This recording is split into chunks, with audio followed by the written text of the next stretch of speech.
This is the Horse Radio Network.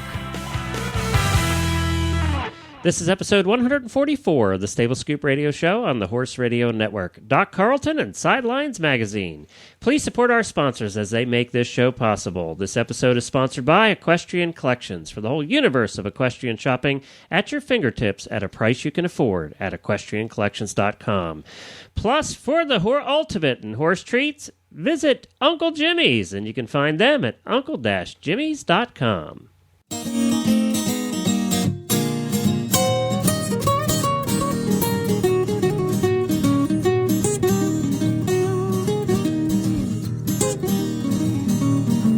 Jennifer H.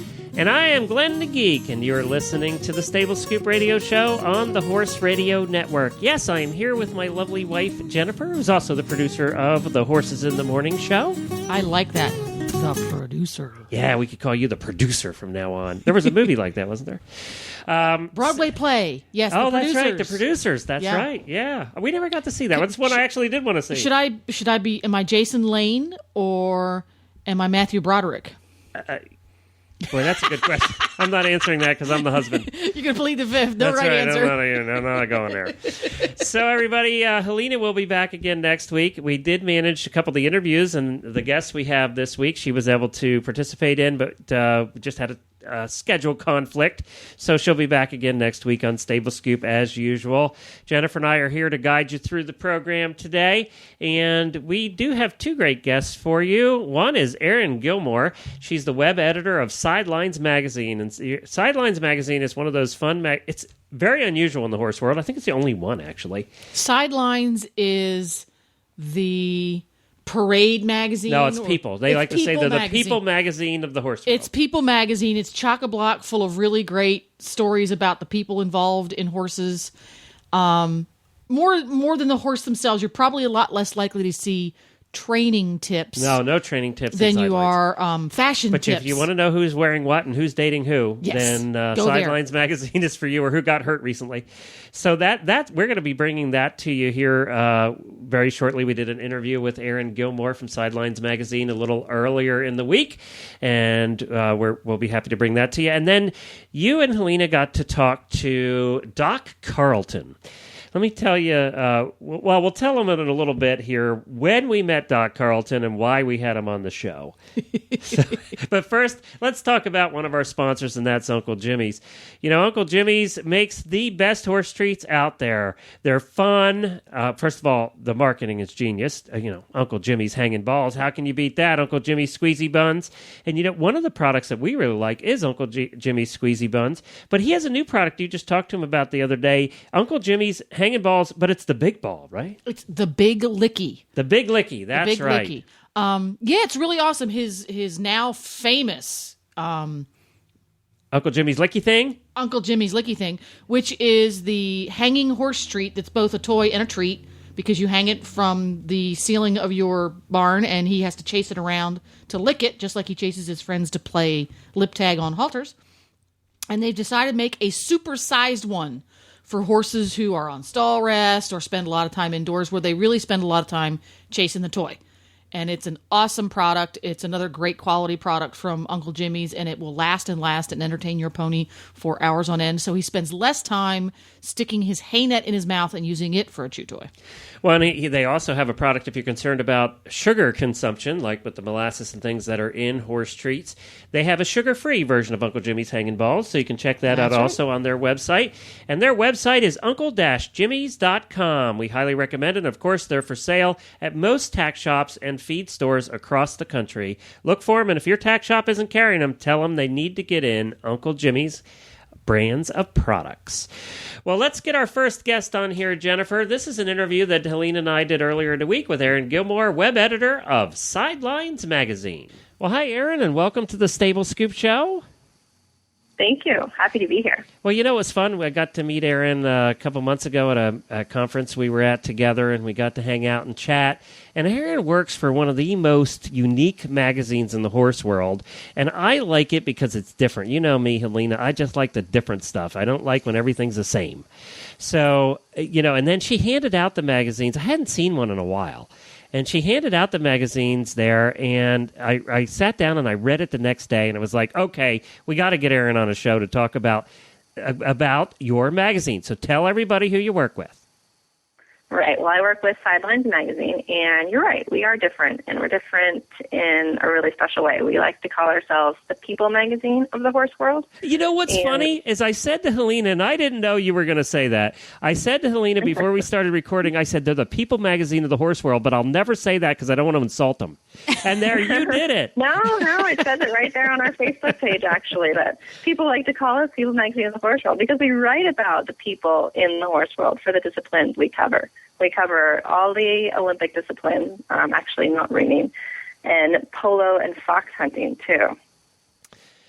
And, have you ever seen it, Helena? Have you seen this one yet in person? A while ago. I haven't seen a current issue of it, but you see it in the tack shops and places like that. But we want to get more people interested in it because you do the kind of things that Helena and I love, and that's the social aspect of riding, and you really get into the people's lives, and sometimes they must hate you for it. By the way, I got to ask you about that too. but you do cover kind of who's dating who and doing that kind of thing too. And we try when they tell us that is. and I what I picture Erin out spying at all the parties, and she's in the back of the room. 500 zoom lens. That's right. She's there with her Zoom. I just have my spies. My spies report back to me.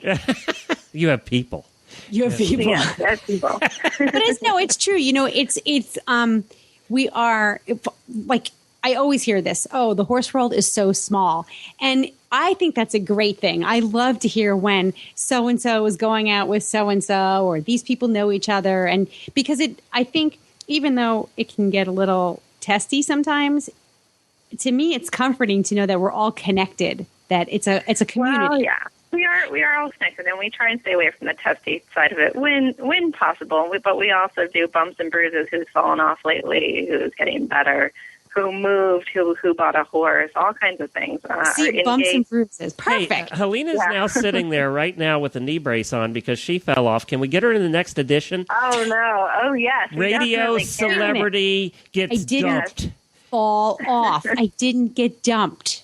It was a beautifully executed flying dismount. Okay? Right. It just happened to be into a ditch. I'll send you the details in my own writing, and we'll make it really salacious. Please do. Because that's the kind of thing that we like to put in the magazine. See? What's going on with horse people? That's right. Can you send me a picture with your brace on there, Helena, so she can publish that too? Sure. My eyes are rolling like, Erin, tell us about the history of Sidelines. Who thought of this and said, we need a people magazine for the horse world? Well, that was Samantha Charles. She's the publisher. And when she was living in Florida about 25 years ago, she was working for polo newspapers, just kind of dailies that covered what was going on in polo. And she, through her experiences in that, started Sidelines, and Sidelines also started out as a polo newspaper, but it evolved, and then she started covering some jumpers and then some dressage people, but polo has always stayed sort of one of the foundations of the magazine. We do try and cover a lot of polo, even though most of our readers now are hunter jumper riders and eventers and dressage riders. That's where I remember that's what I associate with Sidelines is polo. And I think that's probably why I haven't picked it up in a while. Because, I haven't played polo recently.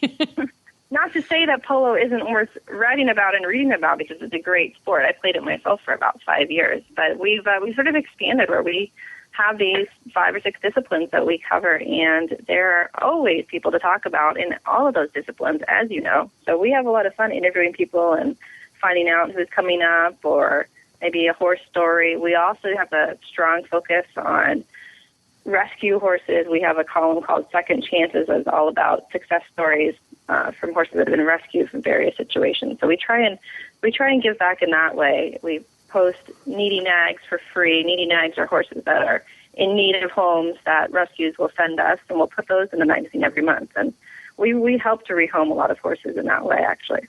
That's nice. Tell me, well, I got to tell you, Aaron, just as a side note, that my wife's birthday was on Monday, and I got her and her or her friend down here, who she rides with, a polo lesson.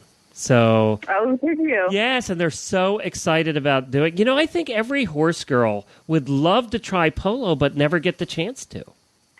Tell your wife to be careful, because I tried it in college just sort of as something new, and I got addicted, and then I ended up with half a dozen polo horses. No, see, no. See, no. Aaron, no, that's not going to happen. I did warn them the other day at lunch, both of them. I said, no addictions to polo. That's too darn expensive. Then you need a big trailer to haul them and all of that, and 7 saddles, and, you know, just... That's true. It does take a lot of equipment. It's a good spectator sport, too. It is a terrific spectator sport. Helena and I and our families have been to a few polo matches together, haven't we, Helena? Yes, we have indeed. And I took a polo lesson once. Yes, you did. That's right. I did. It was really hard. Did that end in an unplanned flying dismount? Well, no, it didn't actually. Although it should have. She can come back anytime she wants. You know, Glenn, I think I'm going to go out back and throw a couple of burgers on the grill and some fries with some butter, and then a big fat Coke. All right, so where were we now? Sidelines. So you're diversifying. There's a lot more to Sidelines than what it once was. Give us an example of like, I'm looking online at what's in your current issue, and you have some categories like in-gate, asides, and off-center line. What does the in-gate? Those are our 3 gossip columns, and those are our 3 most popular columns, actually. That's where people can submit their gossip, and we put those together each month. In-gate is for the hunter jumpers, off-center lines for the dressage and eventers, and asides is for the polo people. So you'll see when you start reading it, we'll talk about dressage riders doing this and that in off-center line, and who's broken up, and maybe who got hired, in in-gate for the hunter jumper world. So, and those columns are all also online too. I love this magazine. I have to talk get about these. who got married and right, and all this stuff. Actually, and within Sidelines, we've had a couple of weddings lately. Our staff writer Jan Westmark just got married last week, and Samantha just got engaged. So I hope she doesn't mind me giving her a shout out. Congratulations, Samantha. Yeah, and I want to ask you, because, you know, you were a polo player for a lot of years before you did Sidelines magazine. Did they ever write scandalous things about you? No, I was small time. They only concentrate on the polo celebrities. Oh, okay. Well, that was my next question: is how do you decide who to feature in the magazines? And do you, obviously some people submit their news to you, but then what kinds of information do you seek? Our editor Neil Henderson, she kind of keeps her finger on the pulse of what's going on, and she has a polo staff writer, Danica Rice, who reports back to her and tells her, who's interesting this month and maybe who we want to write about or what horse. Lauren Giannini, she covers our eventers, and Jan covers our juniors. So we're all kind of out there paying attention to our respective disciplines and just deciding who we like that month and who's done something or maybe had a good result, or, it's all about the people. So it's always changing, which keeps it really interesting. I see a relationship developing here. Last year, and I think Helena's going to get what I'm going to say in about 2 seconds and go, oh, I got it already. You do? I got it already. Oh, Last year on the Horses in the Morning Horse Radio Network, we sponsored the Hottest Horseman's Contest. And we had different categories, and we chose the hottest horsemen in different categories. I see a relationship for the 2011 with Sidelines Magazine, and we need to do this together. I think we do. I think you're really onto something. I do, too. That's the ultimate popularity contest, Yeah, and I kind of wonder how many of your magazines are sold to women who don't read the articles, just like Playboy, to women who don't read the articles but look at the pictures of the hot polo players. I don't know. Maybe 1 or 2. Maybe. 1 or 2. Me and Jamie. Yeah. I think we had polo players in that. We actually had some polo players that were nominated for the hottest horseman, too. Well, forget the eventers. Don't forget the hunter jumpers. Well, we didn't forget the eventers. Boyd Martin actually won an award. This is a funny story to tell you real quick. Jamie called up Boyd and said, "You won an award in our contest. Can you come live on our live morning show?" He had no idea. So he got on the live morning show, and then Helena's going to tell you the award he won. He won the Best in Breeches award. And I could barely talk. Jamie's like, "Hey, Helena, how about let's have this hottest horseman's?" And you know where it came from too? It came from the Daniel Stewart interview we did. Oh yeah, because you thought he was so hot.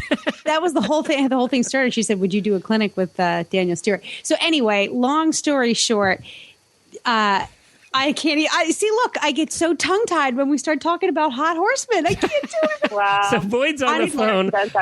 He's on the phone, and neither of us can get a word out. They couldn't talk. And then Jamie finally tells him he had no idea. He thought he won this great award. And Jamie tells him he won the hottest in breeches. Well, he was teaching a clinic at the time with little kids. So it was kind of an awkward moment, to say the least. The whole thing was I'm sure he handled it just fine. Yeah, he did. I'm sure he loved that. And we still pick on him about it, too. Yeah. But it was a lot of fun. We had a lot of listener contributions. Some people voted for Monty Roberts won a category. Huh. Yeah, we redefined the term. We redefined hottest the horse term dad. He had 47 kids. I was going to say hottest horseman over 55. No, he won hottest horse dad because he had 45 foster kids.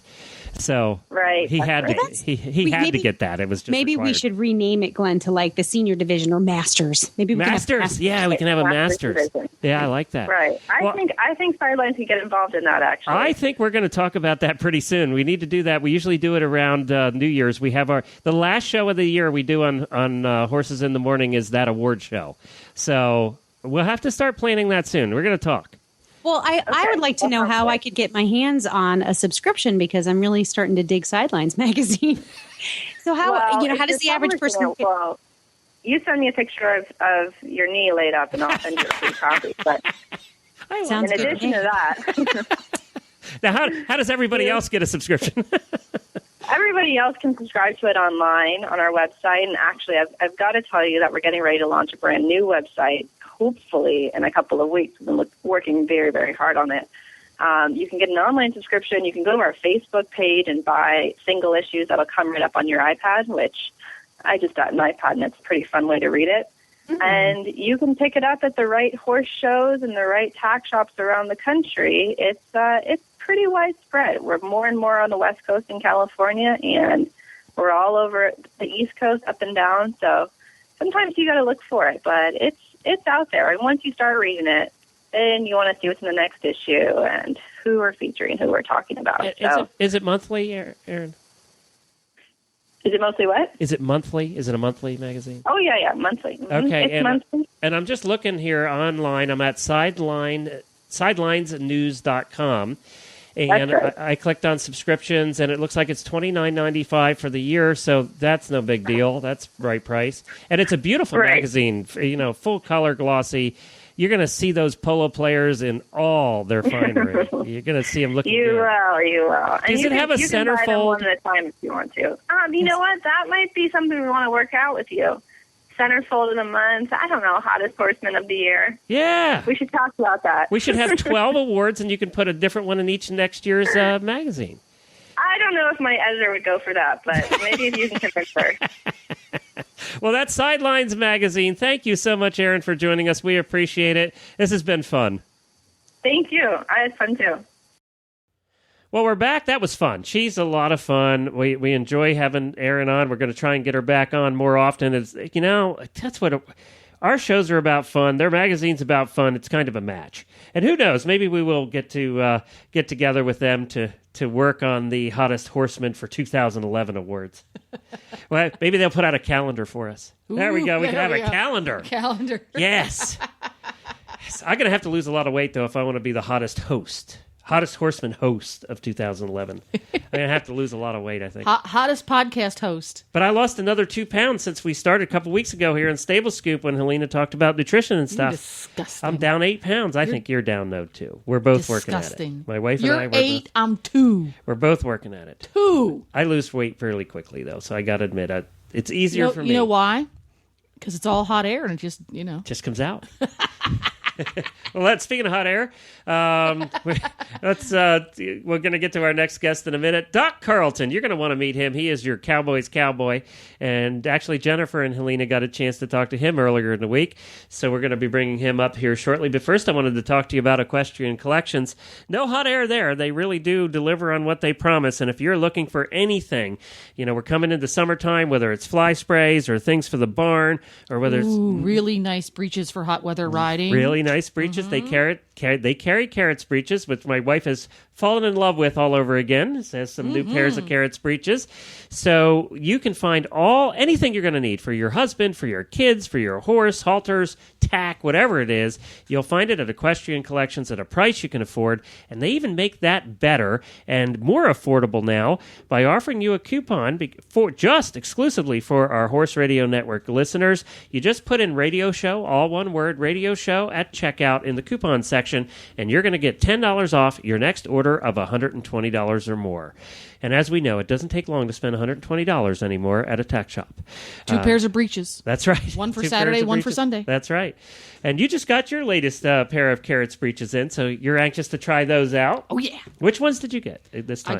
I got microcord again, but this time I got the traditional knee patch versus the boot cut. Oh, that's right. They look more like regular breeches. They're regular breeches. The boot cuts are a wonderful marriage of Western riding pants and riding breeches. Yes. Yeah. Yep. It's a hybrid. And very comfortable. And they're awesome. And they're not so skin tight that you have to be self-conscious the entire time you're wearing them. Right. Yeah, which is a concern with some pairs of breeches. Yeah. But you can find it all at equestriancollections.com. And don't forget to follow them on Facebook. Lots of good stuff on their Facebook page. Just search for Equestrian Collections there. Coupon code Horse Radio at checkout. Save money. There you go. Well, we were at Equine Affair, my wife and I, about a month ago, and we were walking around the one day, and we saw this guy walk by us who had the cowboy hat, the walk of a cowboy, was wearing spurs, had the big belt buckle, and the handlebar mustache, probably in his 50s. He just looked the part of a cowboy.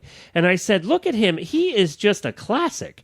It was just one of those people you looked at and went, he's a classic. Well, then he walked off a movie set. Yeah, it was just like he had walked off a movie set, an old Western. And I saw him at a stand later on. I went, Jennifer, that's the same guy. So I went over and talked to him and found out that he is a veterinarian out of Texas, of course. Where else would he be out of? Yeah. And he is a classic. And he writes, this is the part that surprised us a little bit, he writes children's books, kids' books. Yeah. And so we decided to have him on. His name is Doc David Carlton. He's a DVM, and he holds a doctorate in veterinary medicine from Texas A&M University. He's owned and operated veterinary hospitals for both large and small animals since 1976 and currently practices in Dallas at Bent Trail Animal Clinic.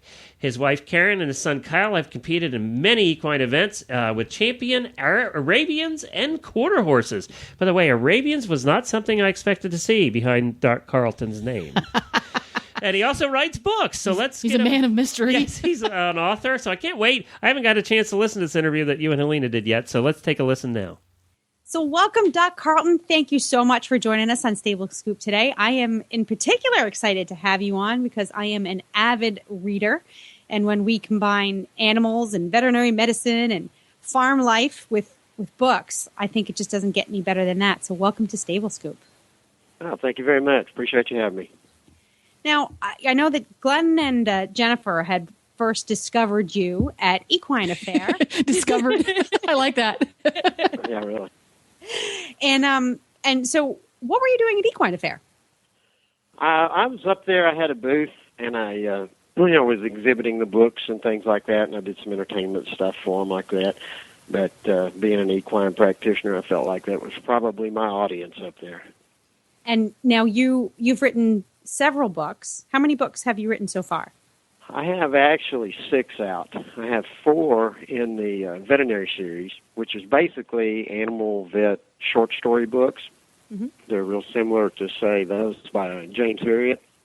I actually got that in the paper not too long ago, Texas James Herriot. So after practicing for 35 years, I decided just to sit down and write all those funny little stories. Oh, my gosh. I have 4 in the vet series and 2 Western novels. I bet you have dozens and dozens and dozens. Forget dozens. You probably have thousands of stories that you could write down. That's pretty much right. I started writing like in 1990, and I wrote for 10 years, just coming in every night and sitting down just like a little exercise program and writing these funny little stories. I had all these kids working for me around the clinics, so it's their fault because I was always telling them stories. And they're like, Doc, you got to write these down. And I said, nobody will believe them. And they were like, that's why you got to write them down.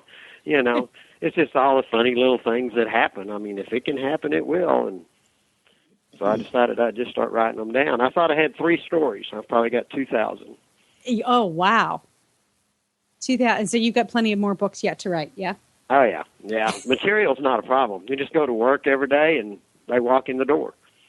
And so you're currently practicing then, right? At the name of your practice is Bent Trail Animal Clinic? That's correct. That's correct. And it's primarily a small animal practice now. You know, you get older and wiser, you have to come in-house after a little while. You know, but I did big ranch work, feedlot work, 25 years of horse practice. Now I'm doing dog and kitty in the city and writing it down. Dog and the kitty in the city. I love it. Is that the next book that's coming out? I like that. No, it should be probably. It should be. Probably. I've always done a little bit of small animal work. I was doing a spay the other day and I had a new technician in there helping me out. And by the time she got all the monitors hooked up, I was ready to put it in the cage. And she said, "You've done these before?" And I said, "Yeah, probably about, I don't know how many." So we played the calculator game and probably a little over 40,000, you know, over the years. They accumulate as you go. And the horse stories are the same way. Wow. You know, you get most of these stories whether you want them or not. And when they're they're not funny, and 20 years later, you want to go tell everybody you know about it. Now you have. Go ahead, Jen. Oh no, you're go for it. Well, I see that that you have that you and your wife Karen, and then you have a son Kyle. You worked with Arabians and quarter horses. That's pretty much correct. I see everything. You know, like in these books. Just to give you a quick example, I mean, you're going to go from a crusty old rancher with a foal and a barn fire to a little old lady with a penthouse poodle to a racing mule to an armadillo to a quarter horse to a kitten. I've seen everything from a goldfish from a preschool teacher that swallowed a pebble off the bottom of the bowl to an elephant, where I had a client that used to have Circus of the Stars lay over at his winter place. So the stories just kind of pop like that in the books. But my practice, my equine practice, we sat in the middle of between an Arabian farm and a quarter horse farm, and we probably bred, 1,000 mares a year off of both of those. And my wife showed Arabians for years. I called her a barn rat, you know, because she was one of those kids that couldn't afford a horse, but she would go out and ride everybody else's, you know, for them. Oh, the horse industry couldn't function without barn rats. Oh, yeah, you know. I told her we got married one time because her vet bills got too high. So thought I was going to come out on that deal, but I didn't.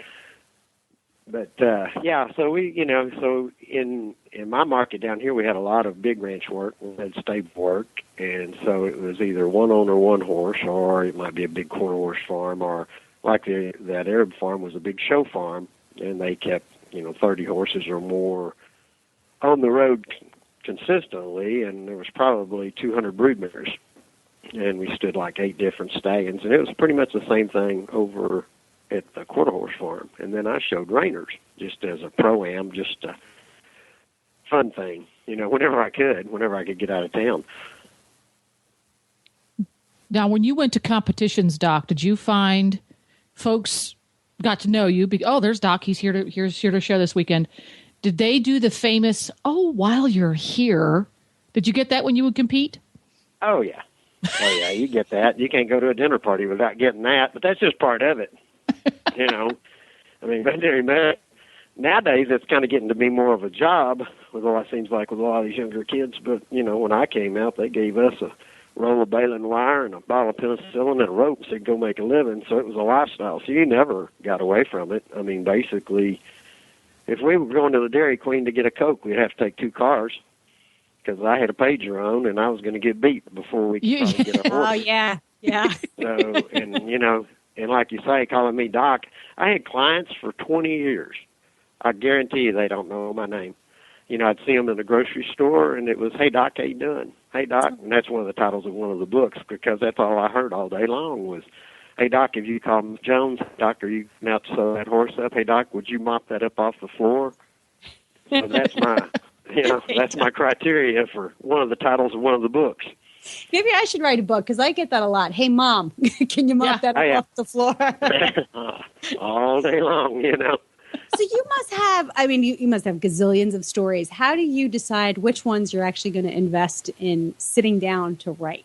Because you must have so many favorites. Well, it really came about. I would remember a story that I wanted to write, I thought, okay? And I would start writing that story, and I kept a little pad right alongside my keyboard on my computer. And as I started to write that story, I would remember, let's say we're going out to a ranch to do a bunch of tube worming or whatever, but I remembered that, you had to go by Mrs. Jones's house on the way out there. And she had a Dalmatian that would just eat your lunch, and so I would just reach over on my pad and I'd write Mrs. Jones's Dalmatian or Henry's bull or whatever, clicked in my mind related to that story. So one led to the other. Yeah, and then I just go over and I could remember. I lived it, and most of these stories I had totally forgotten because I was just going to work. And so, when I went to that ranch and left, that story was over, and it was really kind of like out of my mind the next 15 years. And then, but I could remember what they had on, what the weather was like. I could put myself right back in that situation. And so I would just bring that story over and flush it out and start writing it. And then I have a editor out in a publisher called Bridgeline Press out in San Francisco. And I'll take those stories. I've got reams of 500-600-page typed stories. Each story is only 5 or 6 pages long, just quick, funny little anecdote stories. And so what we do now is the editor has copies of all these stories as well. And so when we get ready to do a book, we'll go through together and pick out the stories that we want to kind of use, and then we start going back and forth until we tighten that story down, and you'll take a 15-page story and convert it into a 5-page book chapter. Okay. And so these are like individual little anecdote, funny, 5-page quick stories that just pop. And it's kind of like following me around the clinic. You just go from one room to the next or one ranch to the next. Or my typical day is, I'm talking to somebody on the phone about a broodmare problem, and I look up and I've got a hamster and a tomcat and a Rottweiler coming through the front door and a load of calves going around to the back barn. That is such an awesome wear lots of different hats during the day. Now, because you've treated all different kinds of animals, I have to ask this: are there certain stereotypes about animals, breeds or species that you find to be absolutely true? Like, for example, when I worked as a vet tech in college, I feared the little dogs much, much more than the big dogs. Are there any stereotypes that you found to be absolutely 100% true? No, that's true. I think that's true. The little dogs, they don't have any handles on them. No. You can't grab a hold of them anywhere. They'll chew you up before you can blink. I think the worst injury I've treated, 2,000-pound bulls, and we used to tube worm, 5,000 head a year, so you got every horse in the world, and they don't want, we're not there to do something to them that they're going to like. Let's put it that way. And they know it. And they know it. Oh, I got them. They recognize my truck. My truck drives up to the front of the stable, and all the horses stick their heads out of the stall, and as I start to kind of walk down the barn aisle, as I pass their stall, you can hear them back up and just go, man, he didn't want me. Yep. So they know. They can recognize a truck a mile away. But, different, every animal's different. Every one of them has their own personality. And, they're just like kids. You can raise two of them in the same house, and one's like night and day. That's true. So what critter gave you your most memorable injury? Probably about a 1-pound kitten. Oh, my gosh. No, I mean, this thing came up to me like a Tasmanian. I just reached down to pet him on the table, and he came up like, just came across me like a Tasmanian devil, and it was kind of like trying to swat a mosquito in the middle of the night when you can hear him and you can't see him. And he just ripped me to shreds and, then kind of got back on the table and looked at me like, you want some more of this? And the woman's screaming, don't hurt my cat, and there's blood all over the room. And I looked at her and I said, there's not a drop of that blood belongs to that cat. It's all mine. And I swatted and everything else trying to get him off of me, and I couldn't even shake him loose. So like I say, you can deal with a 2,000-pound bull or, knock on wood, I never really got hurt bad. I've been thrown out of stalls and everything else, but you always have an exit point. But that kitten just chewed me all to pieces, so you never know. You reach down for a little, miniature pincher that's got the Napoleon syndrome and thinks he's a Great Dane, and he'll chew you up one side and down the other before you can blink. So it's all, and most of the time that I ever got bit or kicked or anything else, it was usually probably my fault, moving too fast, trying to do something to them they don't want, and boom, you're going to get nailed. It's kind of like my dad said one time, especially in the horse practice, he says, you mess with those horses long enough, one of them's going to mess with you. Yeah. Oh, yeah. True. Yeah. And they will. They will. It's the odds. So if you have, if you wanted to get a message out to pet owners or anybody who owns an animal and takes care of it, there's one thing that you really want people to understand, you really want them to know, what would you say? What would you tell them? Well, that's a tough question. I'm trying to think. We have the tough questions here on Stable Scoop. We're hard-hitting. Well, yeah. Basically, it's use your common sense, more than anything else. And that's what I get across to people. Animals are animals, and they don't reason. You can't sit down and go through a psychology session with them. Basically, they respond to positive, negative praises and things like that. But most people panic. Most people don't think. You got a horse that's cut. They're on the phone calling me like it's a 911 call, and rather than, wrapping it with a bandage and stopping the bleeding till we can get there and do what we've got to do. So, a lot of times people just don't think. They don't use their common sense. All right. In traumatic situations. Yeah. So it's good to do a drill. It's good to have your ducks in a row then before you... Oh, yeah. Always anticipate I can see the worst, it now. and that way it'll never really happen. Right. Exactly. Yeah. I would never walk in a stall that I didn't have an exit route. I don't care if it's even my horse, because that's an animal, and that horse can kill you in a heartbeat. Not that they would, but it's just the fact that, something else might spook him, something totally unrelated to you being in the stall, or, so always you develop as a veterinarian, you for sure develop a real sixth sense of feel, touch. All your senses are working all of the time. Smells, taste. I never walk by a horse that I don't have a hand on, that I'm not at least, maybe not necessarily really touching, but I'm going to know I'm going to know where he can go before I go up by him. Right. Yeah. So I have a vision right now.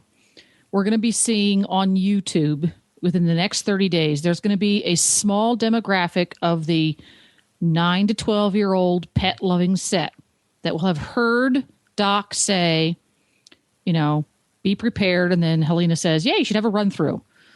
Soccer mom is going to come home with an armload of groceries. She opens the front door, and there's Fluffy, covered in ketchup, with a couple of rolls of toilet paper wrapped around various appendages.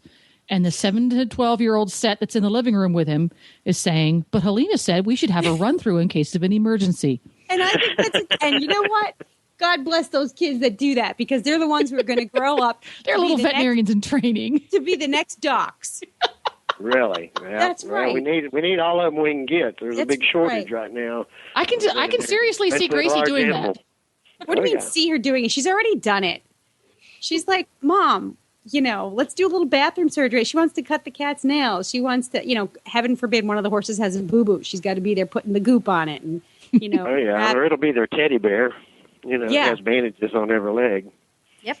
Which is fine. At least they know how to put on a bandage. She's already gone and got the needle and thread. She's I had a neurosurgeon one time call me, and his horse had gotten cut really bad and was bleeding. The leg, was tore all to pieces. And I said, I'm 20 minutes from you. Put a bandage on it. And he goes, bandage? And I'm like, yeah, you know how to put a bandage on? Anything. Wrap it, stop the bleeding, and I'll be there in a minute. But that panic, I guess, had set in, and this was a neurosurgeon. Of course, he probably hadn't put a bandage on in 20 years. That's true. He walked in and did surgery and walked out. But, you'd think, especially with that kind of training, you'd at least have the common sense to not panic, Oh, I guess common sense isn't so common. No. Who created that term anyway? I had a lady in the clinic the other day, and I heard her raising Cain at the front desk, and I went up there, and I said, what seems to be the problem? She says, well, this ear medicine that you gave me 2 weeks ago for my dog is worthless. It's not working, and his ears are worse. And so I said, well, let me see what I gave you, because I hadn't pulled her medical chart or anything. So she handed me a tube, so I unscrewed the little nozzle off the end of the tube and poked a hole in the foil. It had it sealed and put the lid back on and handed it back to her and said, maybe it'll work a little better now. So okay. That's my day. Yeah. All right. And do you drink a lot? It'll make you pull your hair out after a little while. Oh, that's why he's wearing that cowboy hat. That's right. That's right. I tell people right up front, that, I'm not a heart doctor. I'm not a, brain doctor. I'm not a surgeon or ENT. I'm not a, dentist or anatomist or histologist or pathologist or physiologist or pharmacologist or toxicologist. I'm not a psychiatrist and a sociologist. And, I'm not even a psychotic. I'm not a pediatrician or podiatrist or proctologist or GYN-OB. I'm all of those things. I'm what you call one of them real doctors that treats more than one species, I'm a veterinarian. You bring it in, we call it practice for a reason, and we treat it. So we see everything you can imagine. And the funny part about it is that I've never had an animal come into me alone.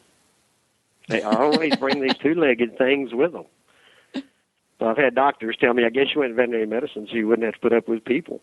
And I said, wait a minute. I've never had an animal show. I did bring the whole family. And we've got Aunt Lulu on the phone in Colorado because her horse had the same symptoms about 12 years ago. And that's my day. Or they come in with a stack of internet notes. Diagnosis for their animal. Of course, it's not the problem with the animal to begin with, but the notes are kind of cool.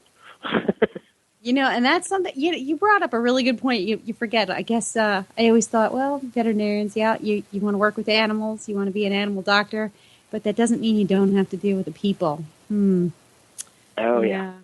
Oh, yeah. And sometimes, even like my stories, or sometimes they're as much about the rancher as they are the animal.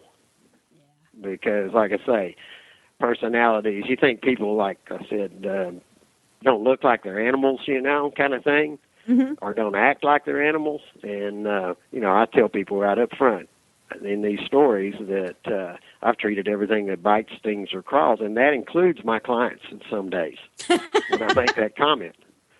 You walk out in the barn, and, there he stands right in front of you, and he's got an old sway back and a pod belly and got arthritis in the left rear and got a notch out of his right ear and a cataract in the left eye and kind of a single tooth, right up front. And, that pretty well describes the rancher. Yeah, I was going to say, sounds like my neighbor. Then you turn around and you look at the horse, and, he's sway-backed and pot-bellied and got a single tooth and a cataract, and you start looking at them going, which one of these am I supposed to be treating? Well, you treat the horse, and somehow you end up treating the rancher as well, huh? Oh, yeah. Or, a lady comes in, it's got a big old cat, a big old Persian. This just happened the other day, and this, you think these animals can't really talk, but, she's just, the owner's panicked because I think the cat blew threw up a hairball or something, and she's panicking, and she rushes the cat in, like an emergency, and sets him on the counter, and I examine the cat, and the cat's normal. And I look at the owner, and I, kind of ask her what seems to be the real problem, and the cat's sitting there, and the cat meows, and then looks at me as if to say, if you just get rid of her, I'd be perfectly all right. And this is what I get all day long. Smart cat. Uh-huh. Now, sometimes they're smarter than we are. Well, you know what? I think more than sometimes, very often, most times. We have so much to learn from them. Well, listen, I could sit here and listen to your stories all day, so I guess I'm going to have to go out and get the books, because I would love to just totally immerse myself in the stories of your day. What's the latest book that's out now, and where can people get your books? Well, the latest one, there's actually 4 books, and it's somewhat of a series.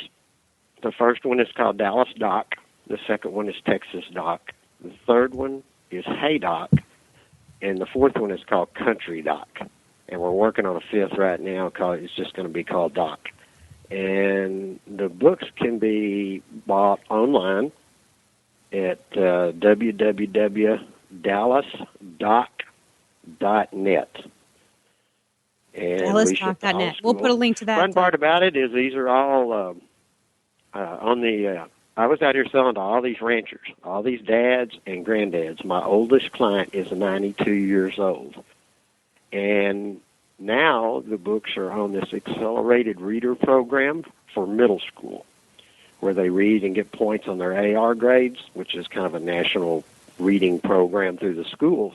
So now they're going through all of the middle, intermediate, high schools, all the way up to granddaddy. So you can go from a 4th grader, 4th, 5th, they're actually set on a 6th grade level. But you can go from a 5th, 4th, 5th, 6th grader, 10, 11, and 12-year-old kid to a 90-year-old rancher. And so they're the kind of books that you can literally go from granddaddy to grandkid. That's everything fabulous. In between. It doesn't That's make really, any really difference. nice. I would definitely fits everybody. I would definitely encourage people to visit DallasDoc.net, and we will put a link to that at StableScoop.com, because there are some previews of these stories. And honestly, when you read a couple of these paragraphs, you get sucked right in. You're definitely going to want to read more. So I want to say a great big thank you to Doc Carlton for joining us today. And go to StableScoop.com so you can find links as to where you can purchase these books, because I think they're going to be not only worth it to read, but worth it to have in your family, because, like you said, it's something that the whole family can enjoy, and definitely something that you're going to want to pass down from generation to generation. So thanks again, Doc. My pleasure. I appreciate you guys having me. We'll do this again. All right. I hope so. Well, thank you very much to Doc. We appreciate it. I hope he doesn't take offense to me saying that he looks like the stereotype of a cowboy just walking up a movie set. No offense there, Doc. I was a compliment. So we'll be back again next week. And don't forget you can hear Jennifer on the morning show at horsesinthemorning.com. She produces that show every morning from 9 a.m. to 10:30 a.m. Eastern Time. Yeah, I'm the feedback and the clicking and the buzzing. That's right. And the other thing we wanted to mention is that we put out a special episode on the Stable Scoop feed this week on all our shows about the virus that's going around, and we spent a half an hour with a doctor out of California talking about this and trying to just get the facts and the details rather than some of the hysteria that's happening now. So if you haven't listened to that episode, go to stablescoop.com. You'll see it on there. It's the EHV-1 virus episode. Take a listen to that. It's about a half an hour, and I think it's worth a listen to. It might clear up some of the myths and misconceptions that people are hearing now through all kinds of sources. Don't panic, people. Don't panic. Just be smart. Don't panic. Wash your hands. Yeah, just be smart about what you're doing, and I think you'll be fine. All right, that's it. We'll be back again next week, Helene and I, with another new episode. We have some great guests lined up over the next couple of weeks. Thank you for listening. Thank you, Jennifer, for filling in. Ta.